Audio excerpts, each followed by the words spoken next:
Hello everybody. So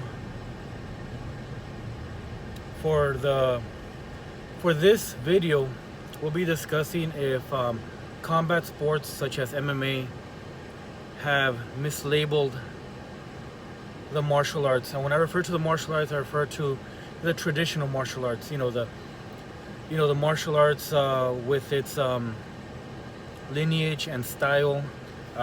Examples of kung fu, karate, judo, jiu-jitsu, even boxing. I know some of you saw my preview already that I'm going to be making this video. The thing about this video is that it's a pretty complex question because I do take both sides into consideration, that if combat sports have either helped the martial arts evolve or have helped kind of destroy it. So, for this video, I'll be asking for, another opinion on this. So I'll be discussing how MMA has, hurt the traditional martial arts. And you? Yeah, and I'll be talking about how MMA is helping the martial arts evolve. Bringing more attention to the world of martial arts. Maybe some people might look at MMA, as a violent sport.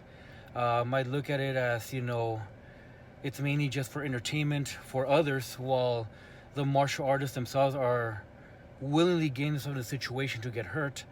But at the same time, these people are also seeing the result of martial arts, where an MMA fighter will actually, show some movements that, are traditional as well. So you can't actually say that they're mislabeling traditional martial arts, because with MMA, you're showing maybe not all of the movements, but you're showing some of the movements. But again, that's what I'll be talking about. I'll be talking about more how MMA is the evolution of martial arts. All right, sounds good. All right, so let's start with the traditional martial arts. Okay, so the main focus of the martial arts is not just to create a better fighter. Now, back then, yes, the martial arts was not necessarily to make better fighters. It was mainly for defense.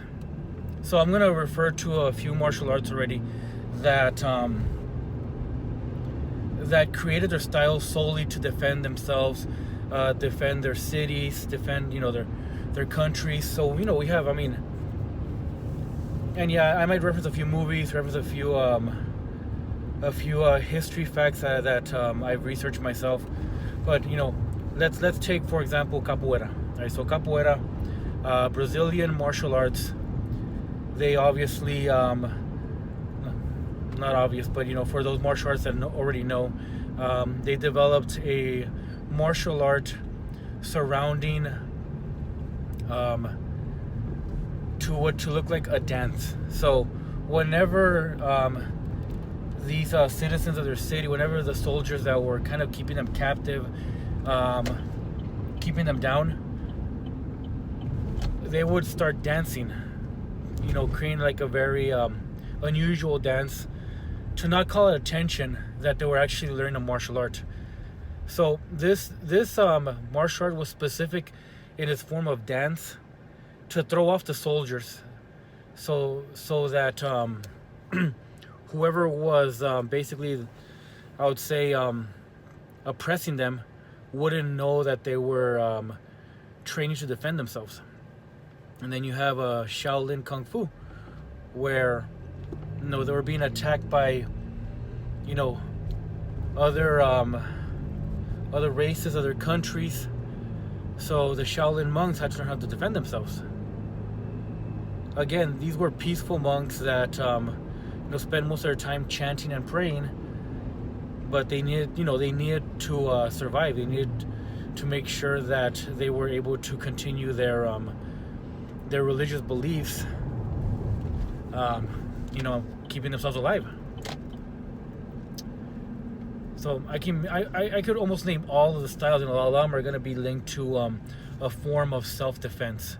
So the traditional martial arts were based around, defending yourself, defending the people you love, defending your country, defending defending your village at those times when it was mainly just villages.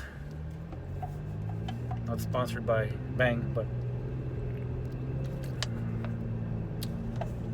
so, fast forward to today, you don't see a lot of the traditional martial arts being practiced as active, because there are people still practicing the traditional martial arts, but maybe not in the intensity as it used to be practiced back then. With its core philosophy. So, is MMA with its sole purpose to create a better fighter, mainly for sport? Yeah, when you're in the ring, and you're defending yourself against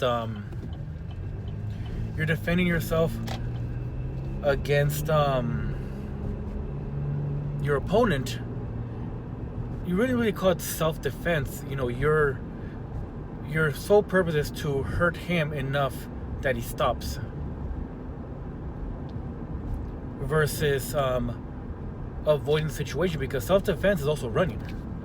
So obviously, if you're in the UFC, if you're in a K1 tournament, the match starts and you run away, that is martial arts. You got to know when to run away. I mean, if you look at our armed forces, you look at Navy SEALs, you look at Green Berets, even the ninja themselves, like, a lot of their job was to infiltrate and get out and run away, not start a fight, not try to find out who's the best. You only see that in combat sports.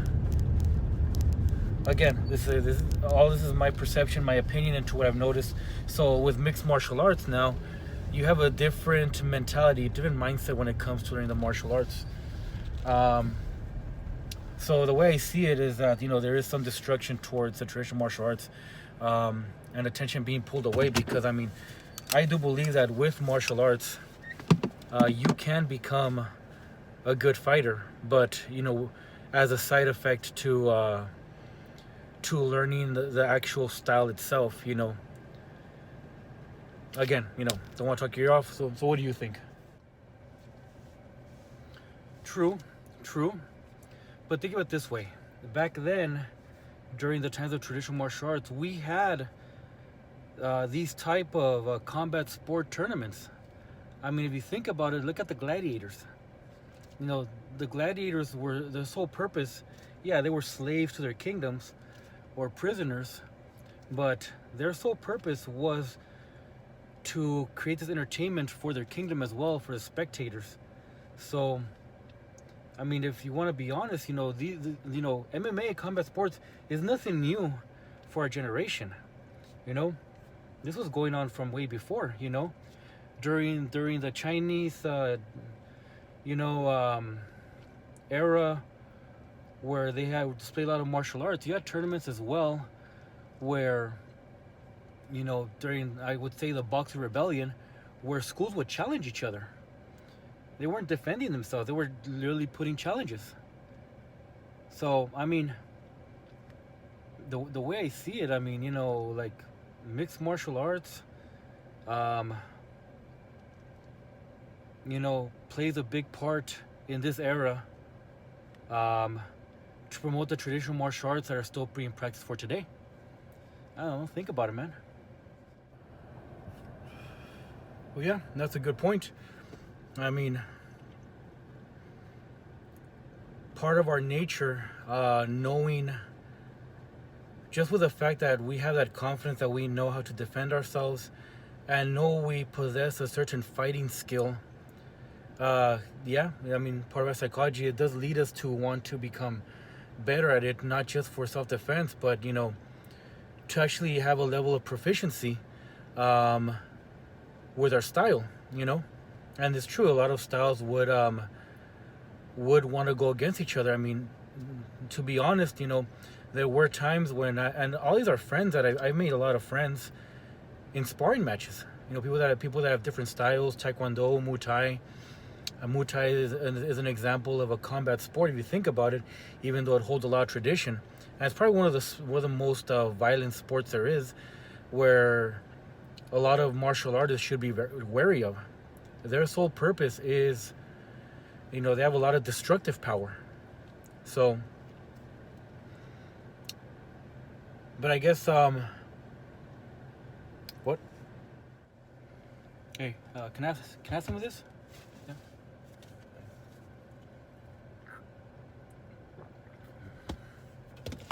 Yeah, they're pretty good. This one has creatine in it. Creatine, Minos, CoQ10. I think they were banned though. I think Bang was banned. Anyways. Yeah, so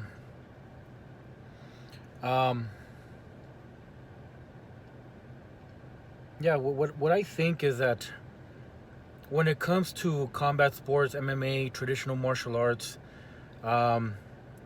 destruction or evolution, I think that really depends on the practitioner.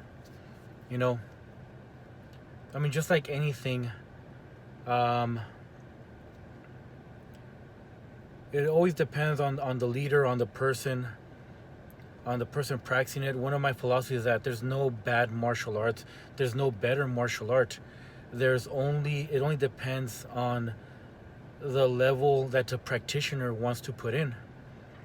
So if the practitioner wants to be very good at Kung Fu, they'll find a way to make it work. If they want to be good at MMA, they'll find a way to make it work. I mean, we have some martial artists that, you know, can't fight to save their lives, and will probably, you know, get destroyed by an MMA fighter. But you have some MMA fighters that don't dedicate a lot to their skill and will get beaten by somebody who's really into their own martial arts style. So yeah, destruction or evolution from combat sports, you know, I don't think it's mislabeled. I do feel that it is a way to bring awareness to the fighting aspect of martial arts. But, you know, it may not show the traditional aspect, but, you know, once you ask the practitioner what is that you practice, you know, yeah, that's gonna be a whole different thing. You know, they can tell you a backstory. They do jiu-jitsu, karate, background in boxing. So yeah, I agree. You know, it's not an easy question. You know, I think it really, you gotta analyze the practitioner. It all falls under the practitioner. An MMA fighter can be a traditional martial artist. A traditional martial artist could be somebody who just focuses on the sole aspect of fighting with their art. Yeah, all right. I think I'm good with that. All right, sounds about right. Hopefully this covers this topic. I mean, there's a lot to this topic. So, and, you know, that's our opinion, you know, when it comes to the whole aspect of looking at martial arts from either or. But, you know, traditional martial arts, combat sports, it's all good, you know. I mean, you get your workout in. Yeah, I mean, as bloody as combat sports are, martial arts are very deadly when done right. So, you know, it goes back and forth. Anyways, so that's the video, guys. Hope you enjoyed it. Hope you enjoyed my special guest, Mr. MMA fighter over there. All right, have a great day.